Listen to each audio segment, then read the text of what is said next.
నా కుటుంబ సభ్యులందరికీ పేరు పేరున నమస్కారాలు తెలియజేసుకుంటున్నాను. మొదటిగా మీ అందరికీ ప్రభుత్వం తరఫున కూడా మీకు ప్రత్యేకమైన ధన్యవాదాలు కూడా తెలియజేస్తున్నాం. ఎందుకంటే ఒక నరరూప రాక్షసుడు 5 సంవత్సరాల్లో ఏ అరాచకాలు, ఒక పక్క మిమ్మల్ని వదల్లా, మమ్మల్ని వదల్లా, అన్ని వర్గాల్ని వదల్లా, అందరినీ భూస్థాపితం చేస్తూ భయపెడుతూ మీ మీద కేసులు పెట్టినా, మా మీద కేసులు పెట్టినా మేము కూడా మీతో పాటే ఉంటాం. ఈ ఆంధ్రప్రదేశ్ కి ఎన్డీఏ కూటమి వల్లనే బాగుపడుతుంది, లేకపోతే భావితరాల భవిష్యత్ నాశనం అయిపోతుందని మీరు అందరూ తెలుసుకొని ఎన్డీఏ గవర్నమెంట్ కి సహకరించిన మీ అందరికీ ఎన్డీఏ తరఫున ప్రత్యేకమైన ధన్యవాదాలు కూడా తెలియజేస్తున్నాం. పెద్దలందరూ మీ సమస్యలు చెప్పారు. ఖచ్చితంగా, ఎందుకంటే రాష్ట్రం విడిపోయిన కష్టకాలంలో కూడా ఆనాటి ముఖ్యమంత్రి చంద్రబాబు నాయుడు గారు మీకు రావాల్సిన హక్కులు మీకు అందజేసిన ఘనత చంద్రబాబు నాయుడు గారి అనే విషయాన్ని కూడా మీకు తెలియజేస్తున్నాం. ఎప్పుడూ జర్నలిస్టులు గౌరవించిన ప్రభుత్వం ఆనాటి చంద్రబాబు నాయుడు గారు ఈ రోజు కూడా ఎన్డీఏ ప్రభుత్వం మిమ్మల్ని అందరినీ గౌరవిస్తాం. మీరు ఏ విధమైతే మీ సమస్యలు తెలియజేశారో మేము ప్రభుత్వానికి కూడా తెలియజేస్తాం.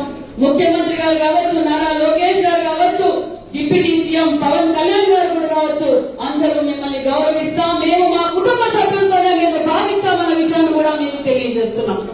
అదేవిధంగా ఇప్పుడు ఆ సమయం కూడా లేదు కాబట్టి మీకు అందరికీ తెలియజేసేది ఒకటే, మీరు కోరినట్లుగా ప్రెస్ క్లబ్ జిల్లా హెడ్ క్వార్టర్స్ లో అవసరం కాబట్టి ఖచ్చితంగా అధికారులతో మాట్లాడి ఒక మంచి స్థలం కూడా కేటాయిస్తాం.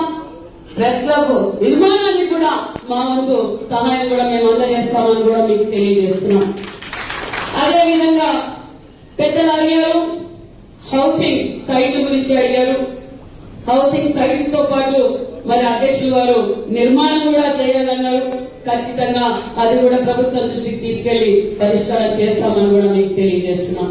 గతంలో ఇచ్చింది కూడా తెలుగుదేశం ప్రభుత్వంలోనే, మరి ఈ ప్రభుత్వంలో ఇంత మాత్రం సమావేశం కావడానికి గత 5 ఏళ్లలో ఇలాంటి సమావేశం కూడా జరిగిందా అంటే జరగలేదు. ఎందుకంటే ప్రశ్నిస్తే అడిగితే కేసులు తప్ప ఏమీ చేయలేదు వైసీపీ ప్రభుత్వం అని మీ అందరికీ తెలుసు. అదేవిధంగా మరియు మీరు అడిగింది వెల్ఫేర్ ఫండ్ అన్నారు. ఖచ్చితంగా అది చాలా అవసరం. ఎందుకంటే ఇప్పుడు జరుగుతున్న సమస్యలు తెలుసు, జరుగుతున్న యాక్సిడెంట్లు తెలుసు. ఈ వెల్ఫేర్ ఫండ్ అనేది ఉంటే చాలా ఉపయోగం.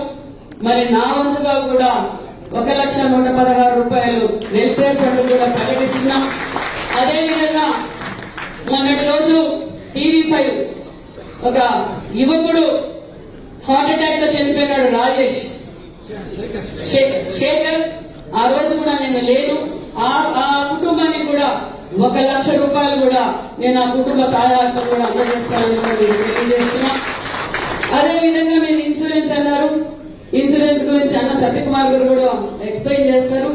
అదేవిధంగా మరి మా నియోజకవర్గంలో ఉన్న మా పత్రికా సోదరులు మొన్నటి రోజు వచ్చి అడిగారు, అక్క కట్టాలి అంటే ఆల్రెడీ కట్టేశాం. అది అంతేకాకుండా మరి కేసుల విషయం అడిగారు. కేసులు రాష్ట్ర వ్యాప్తంగా ఏం అభివృద్ధి జరిగింది 5 సంవత్సరాల్లో అంటే పోలీస్ స్టేషన్లో భారతదేశంలో ఎక్కడా లేని కేసులు, అక్రమ కేసులు పెట్టింది ఈ వైసీపీ ప్రభుత్వం. ఖచ్చితంగా మా కేసులు, మీ కేసులు, ప్రజల కేసులు, కార్యకర్తల కేసులు అన్ని ఒక్కొక్కటిగా పరిష్కారం చేస్తామని కూడా మీకు తెలియజేస్తున్నామన్న విషయాన్ని కూడా మీకు తెలియజేస్తున్నాం. ఇంకా ఇప్పుడు మీరు ఇప్పటి వరకు మీరు బాగా సహకరించారు.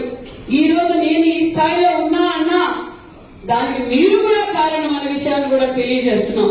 ఎందుకంటే ఎన్నోసార్లు ప్రతిపక్షంలో మేము పోరాడుతున్నప్పుడు అక్క ఇట్లా కాదు, ఇట్లాంటి సూచనలు కూడా ఇచ్చారు.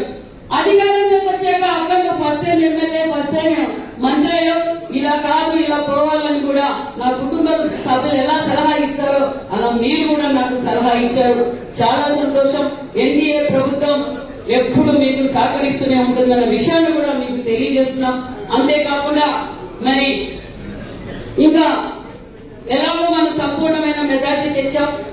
మీరు అహర్నిశలు ఒక పక్క కరోనా కావచ్చు, వరదలు వచ్చు, కరువు కావచ్చు, ప్రజా సమస్యలు కావచ్చు, ఎప్పటికప్పుడు మాకు కావచ్చు, ప్రభుత్వానికి కావచ్చు, వారిదల్లా సైనికుల్లా ఎక్కడైతే అక్కడ సైనికులు ఎలా యుద్ధంలో పోరాటం చేస్తారో ఇక్కడ కూడా మీరు అలా పోరాటం పోరాటం చేశారు.